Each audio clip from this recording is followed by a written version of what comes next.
이 주제로 얘기하는 것은 저로서는 오래간만에 주로 구체적인 1894년에 있었던 사건이 어떻게 진행됐느냐 하는 것을 공부해온 사람인데, 그 주제를 그렇게 잡고 한 것은 그 후기에 공부했을 때 여러 사건들이 있었기 때문에 그렇습니다. 가보년에 돌아가신 분들이 어떤 분인지 전혀 알려지지 않았던 시기에 후손들이 집안에서 전해져 내려온 그 사건을 알아가지고 연구자들에게 찾아와서 물었습니다. 근데 기록이 거의 없었습니다. 작은 기록 하나 가지고 우리 증조 할아버지, 대개 증조 할아버지, 또 할아버지 때 어떤 일이 있었는가 하는 것을 물었는데, 그것은 정말 교과서상에 있었던 그런 내용 갖고서 설명해 줄 수가 없었습니다. 그래서 하나하나 찾아봤더니 지역마다 엄청난 사건이 있었죠. 태안은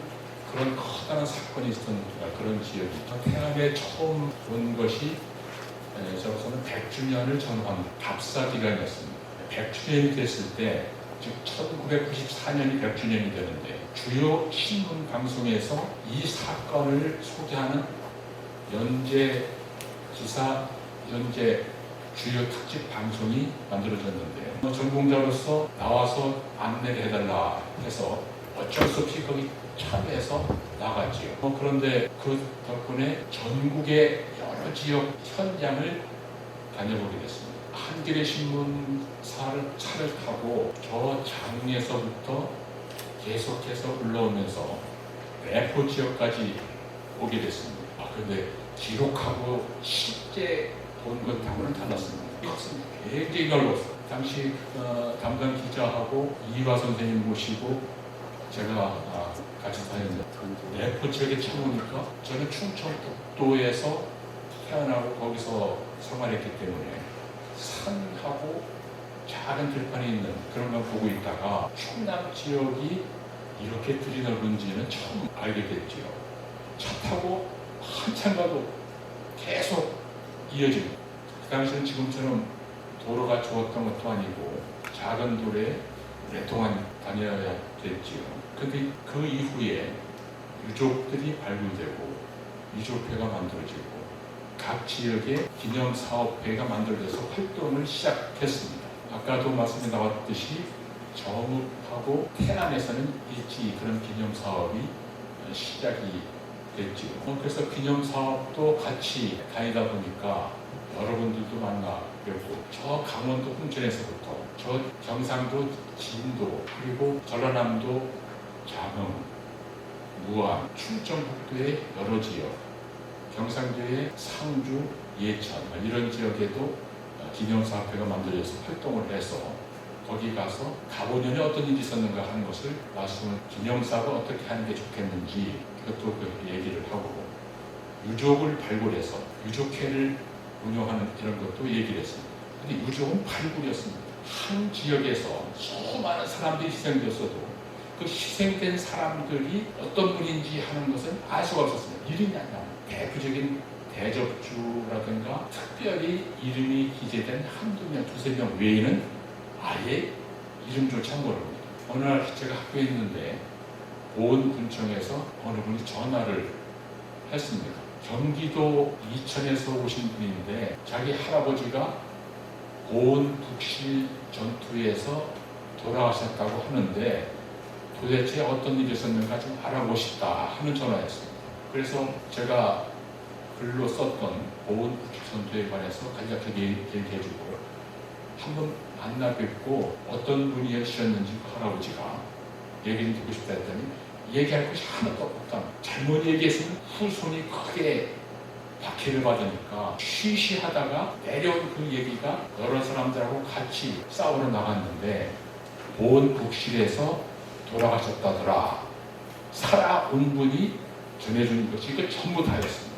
그래서 제가 조사하기에 가보년에 활약했던 사람들의 상당수가 당대에 가장 뛰어난 젊은이였고 또 지식도 많은 그런 분들이었고, 이런 현 지식이라고 하는 그런 분이었죠. 그리고 매우 적극적인 사람이었어요. 집안에서 중심이 되는 그런 인물이었고, 열심히 동력을 해서 일을 해서 재산을 모아가지고 집안을 살만하게 일구는 그런 사람들이 많았습니다. 이런 분이 들어오시지 않고 사라지니까 그 후손이 어떻게 살았겠느냐. 그 얘기, 절절한 얘기, 특히 할머니를 통해서 전해진 얘기입니다. 갑자기 집안에 장손이 조카들 데리고 나가서 돌아오지 않았다. 그래서 집안에서 조카들 데리고 나갔으니까 저는 나쁜 놈이라고 해가지고 나중에 족보에서 또 판내버리고 얘기를 들을 근거 자료 찾아볼 그런 근거 자료도 없을 만큼 그렇게 된 집안이 많았던 것. 그래서 기록에 어느 곳에서 잡힌 누가 가보전에 처형이 됐다 하는 것을 찾으면은 그 마을로 무작정 들어가서 그 사람 묻고서 그분이 어떤 분인가 하는 것을 확인을 하는 것이 많습니다. 그래서 제가 발굴이라고 말씀드렸는데 그렇게 해서 찾아낸 발굴한 분의 후손들이 지금 유족회에서 활동하고 여러 지역 다니면 반갑게 맞아주죠. 그 인근에서 가장 뛰어난 그런 인물이 아버지가 그렇게 되니까 재산을 빼앗기기도 하고 안 빼앗긴 그런 데나 박해 때문에 더 이상 살지 못하고 외지로 떠납니다. 그것이 외지 떠나서 제대로 살 수가 없습니다. 여기저기 다니면서 한 대, 두 대의 집으로 한국에서 가장 하층민으로 살아가는 그런 사람들이 많습니다. 그분을 찾아서 얘기하면 처음에 제가 대학에서 왔다고 하니까 제가 배운 게 없어서 뒷말부터 대학을 못 나왔다는 것이 한국에서 그렇게 커다란 그런 문제지 하나하나 다니면서 봤죠. 그리고 집안에서 알지를 못합니다. 심지어 족보도 보고서도 읽지도 못하는 그런 분들이 많습니다. 그런데 기록에는 틀림없이 그 할아버지가 가보전에 어디서 활약했던 중요한 적주고 유능한 그런 인물인데 체포돼서 처형이 됐다 하는 것이 나오죠. 바로 100주년을 전후해서부터 여러 지역을 다니면서 이런 일들을 제가 해왔는데 그래서 이런 일들에 관해서 논문으로 이런 것을 작성해서 알릴 수는 없습니다.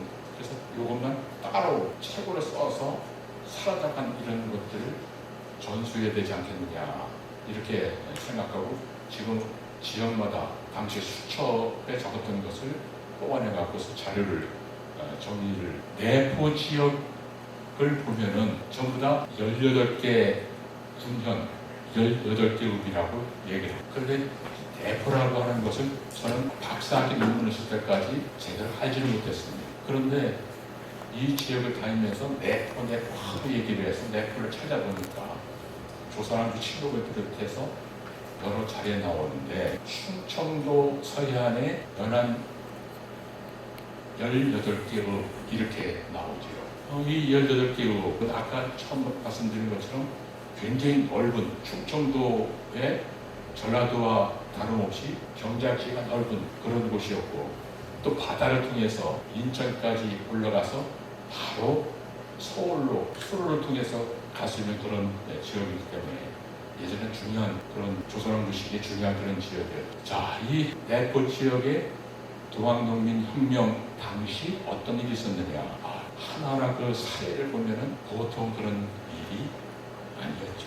그 사건들을 보면은 우선 커다란 전투가 많이 벌어졌습니다. 여기서는 세성산 전투, 호주성 전투, 해매성 전투 이런 것만 얘기를 하는데 우금시 전투를 비롯해서 공주를 둘러싸고 벌인 그런 전투까지 한다면은 1894년에 일어났던 이 큰 사건에서 큰 싸움은 주로 충청남도 쪽에서 일어난 것입니다. 그래서 희생이 아주 컸지요. 지금 자료집을 보시면 거기에 예를 들어놨는데 이건 너무 앞에 것은 작아서 보이지가 않아요. 1924년에 개벽이라고 하는 잡지에 그 내용이 써 있습니다. 충남에서 벌어진 그 전투가 가장 그런 중요한 전투였고 이 일대에서 희생된 사람의 숫자가 7만이었다 이렇게 나옵니다. 이 7만이라고 하는 것은 정확한 그런 것은 아니죠.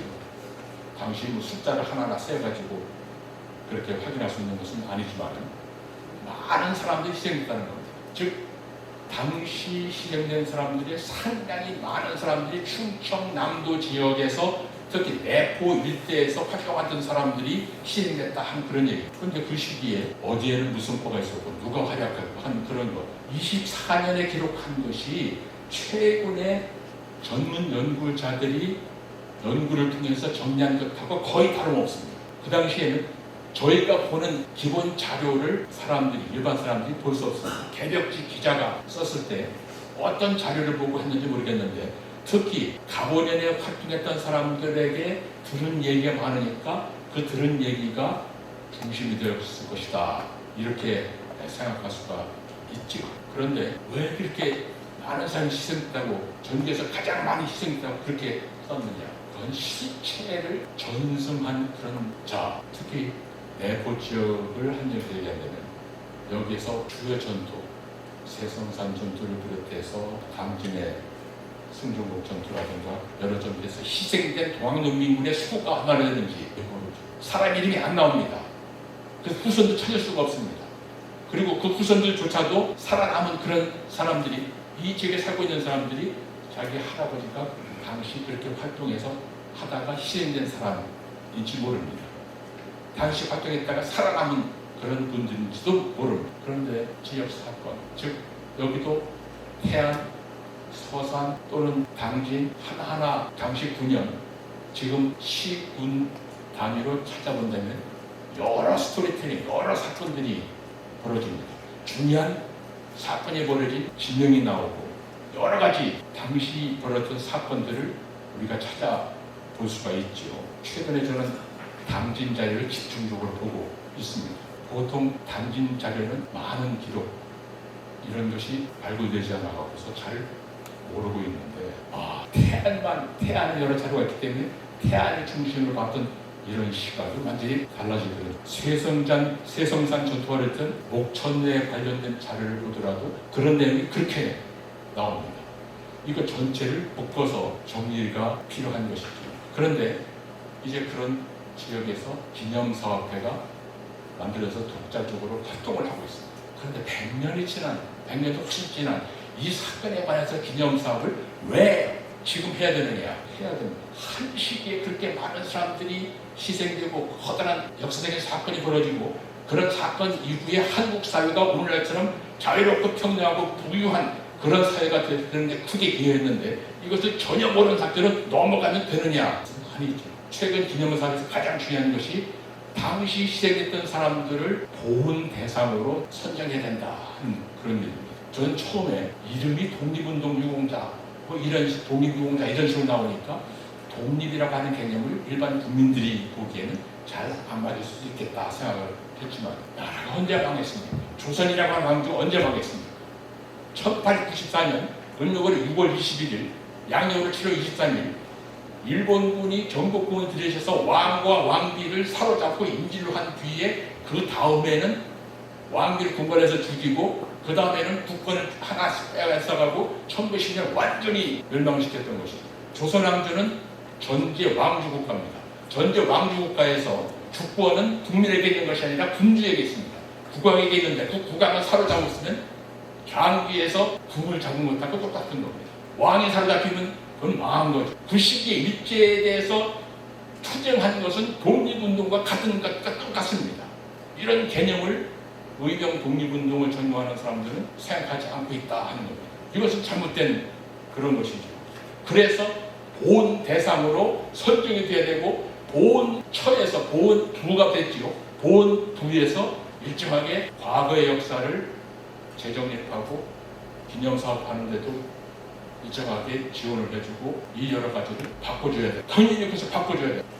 그런데 그런 기념사업에서 태안은 중요한 역할을 했다. 이미 60년대 많은 사람들이 돌아가시고 알지 못했던 그런 시기에 순도자의 명단을 기록해서 언제 어디에서 돌아가셨는지, 누가 돌아가셨는지 이름이 확인이 됩니다. 기념관에 가면은 그 명단이 한 방에 가득 쓰여 있습니다.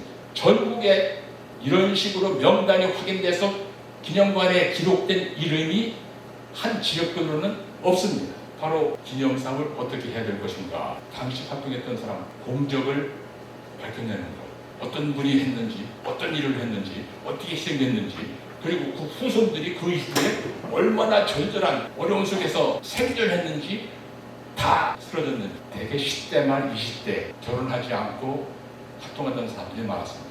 후손들이 다 없어져 버렸습니다. 남아있는 것이 아무것도 없습니다. 집안에서 그런 말을 꺼내기조차도 싫어합니다. 안 합니다. 그래서 사라졌지요. 그것은 전체 한꺼번에 우리가 존중을 표하는 기념사업의 대상으로 모셔야 되는 것이 아닌가 이렇게 생각이 되죠. 기념관을 태안에서 만들었는데 참 가사 볼 때마다 마음이 아픕니다.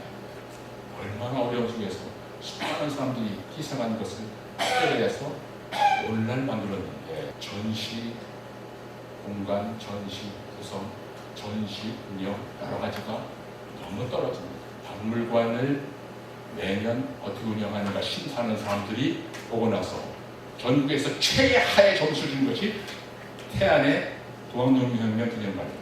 누가 책임을 져야 됩니까? 결국은 이것을 그동안에 공부해오 기념사업을 했던 사람들이 책임을 져야 될 그런 문제라고 생각되는데 어떻게 이것을 고쳐나갈 것인가 아주 가슴이 아프죠. 어떻게 해야 될지 별 모르겠습니다.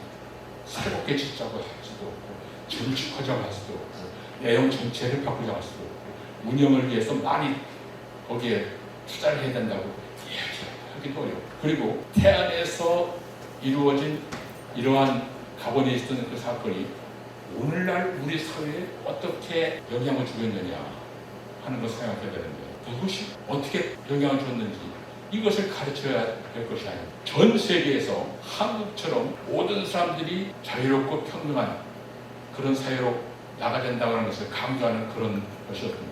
전 세계에서 대중교통비가 이렇게 싸게 책정돼서 운영되는 데가 없습니다. 전 세계에서 의료보험 등등 여유롭지 않은 그런 사람들도 의료 혜택을 받을 수 있게 한 그런 것이 없습니다. 또 전 세계에서 특히 자본주의 사회에서 모든 사람들에게 누구나 똑같은 좋은 삶을 누리도록 해야 된다고 하는 이런 것이 이렇게 공유된 그런 사회가 없습니다. 그럼 어디서부터 시작됐느냐? 1894년 동학농민군이 뭐를 주장했는가 하는 것을 보면은 우리가 그 연원을 찾아서 올라갈 수가 있죠. 자, 그런 여러 가지 것들을 우리가 기념관을 통해서 정리되고 교육하고 이 지역민 전체에게 알리고 다음 단계 사회는 어떤 사회로 나가야 될 것인가 하는 것을 전해줘야 되는데 그거를 전하지 못하고 있다. 가보년에 태안 서산 일대에서 동학농민군들이 체포된 후 처형된 그런 과정을 보면은 무시무시한 일본군 후기부병 제6연대 6중대 야마무라 대위가 일개 중대병력을 데리고 와서 체포돼서 처형을 하는 총으로 쏴서 죽는 것이 아닙니다. 세워놓고서 총 개머리를 때려주겠다고 하는데 같이 갔던 조선 관리들이 그 광경이 너무 참혹해갖고서 기절을 했다고 하는 이런 얘기가 있습니다. 아예 기를 꺾기 위해서 그렇게 했던 것이죠. 처음에는 일본 사람, 일본 세력에 대해서 우리는 두려워했고 걱정을 많이 했습니다. 한국사 전공자도 조선사 연구회라고 하는 학교에서 만든 조선사 연구집이 훨씬 질적으로 수준 높아서 처음에 저희는 그걸 보고서 공부를 했습니다. 근데 지금은 그렇지 않습니다. 한국사에 관해서는 한국에서 이루어지는 그런 학문이 일본에서 이루어지는 것보다 훨씬 높습니다. 국력도 이제는 일본에 떨어지지 않는 데까지 왔다고 해서 지금 일본에 가면은 예전처럼 아래로 이렇게 우리가 보고 있지 않습니다. 일본 대학 교수가 오면은 예전에는 저렇게 세계적인 강국 부유한 그런 나라를 만든 일본 대학에서는 일본사를 어떻게 가르치는지 한번 물어보고 얘기하고 싶었는데 지금 별로 그렇게 할 필요는 없습니다. 모든 면에서 우리도 많이 앞으로 이제 나가고 있는 것이죠. 그 시작이 1894년 동학농민군의 희생부터 였다고 생각한다면 1894년 동학농민혁명 그리고 그것이 왜 그것을 기리해야 되는 사업을 우리가 봐야 될 것인지 오늘날 우리가 어떻게 해야 될 것인지 태안에서 이루어지는 잘해왔던 것 또 우리가 극복해야 될 그런 문제가 어떤 것인지 봐가지고 우리가 나가야 되겠죠. 자, 오늘 주제의 말씀은 여기서 마치겠습니다. 고맙습니다. 네, 감사합니다. 신영호 교수님께서 연구를 현장 조사를 통해서 연구를 해보시고 또 기념사업도 해오시면서 태안의 어떤 기념사업의 조직 경과와 의미 그리고 방향에 대해서 말씀해 주셨습니다. 신영호 교수님께 다시 한번 큰 박수 부탁드리겠습니다.